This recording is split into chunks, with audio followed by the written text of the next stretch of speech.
house is in an incredible kind of isolated location on Waiheke Island, which is a beautiful island in Auckland Gulf. It's really separated from everything else, but the specifics of the site that I loved was the fact that we had the sea, we had this ridge and bush, and then this creek running through, so that was sort of the main drivers of the design. When we were a few weeks from finishing the house, unfortunately, it was a sort of tradie accident and half the house burnt down. And it happened in such a kind of crazy way. We had this kind of sawdust that was sitting around on the site that caught fire to the garage, and then the electric batteries were in the garage. So once they caught, the whole thing pretty much disappeared. It was a terrible situation for everyone, but I was looking through it, the project name, the Māori Goddess of Fire is Mahuika, so sort of was a play on this idea of fire and renewal, and there's a great legend attached to that as well. As anyone that knows that's been to Auckland, there's always 4 seasons in one day, and here we get this amazing drama of where a squall coming through, and all of a sudden it goes dark, and you can, and then all of a sudden the sun just bursts out and the whole thing comes alive. So for us, the idea of lighting and light, natural light, was an idea of drama and the experience of living in this environment.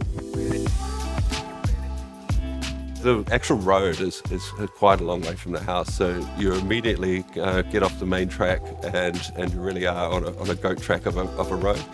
You're immediately immersed in the kind of dense tropical bush of New Zealand. There's amazing bush there. The cantilever was a great example of when part of the client brief is so complicated that you have to come up with very innovative solutions. Our client was very specific about a 20-metre pool, but the site restraints were such that there was really nowhere to put it and have the house. So then I thought, well, actually we can push the pool right up against the bush and then have the main living area just hanging out over the top. So it's a sort of a great 2-for-1 deal. I think Fisher & Paykel were involved with this from day one. The client was really keen to use the product, and we've got a really good relationship with the Fisher & Paykel team. So they gave us a lot of advice about what appliances would work well in this environment. Being on an island a long way from anything, the client's brief is lots of storage. Main priority was really, cold food storage, so they can go to the supermarket once and forget about it for the rest of the time on the holiday. So that drove a lot of the decisions we made. Our client liked a pretty low-key sort of aesthetic, so she was pretty settled on the white, and we kind of just used the F&P products to offset that. So obviously a lot of integrated, but the ovens with the black, for me it was a bit of contrast, but also reflected back the kind of bush or the sea view, depending on when you were looking at it.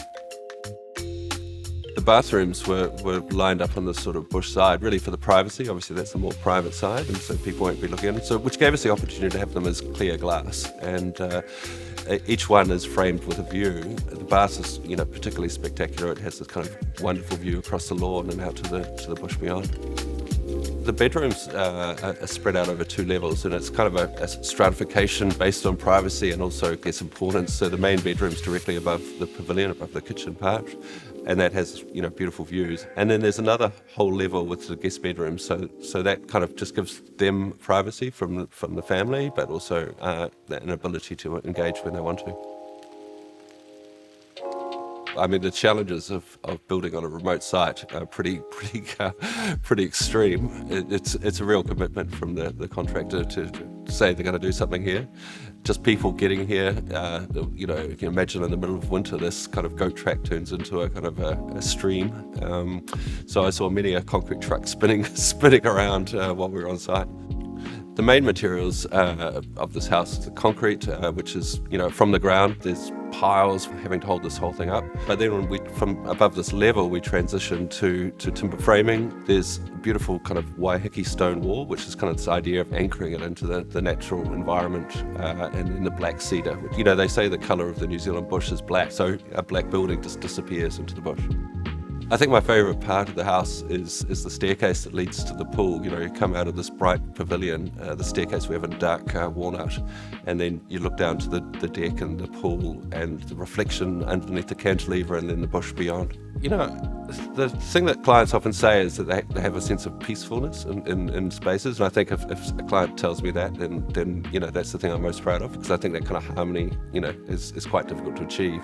So yeah, the feeling that you have in this space, you know, when the sun suddenly kind of flicks out, that's the thing I'm most proud of. It's a real sort of theatre of the environment.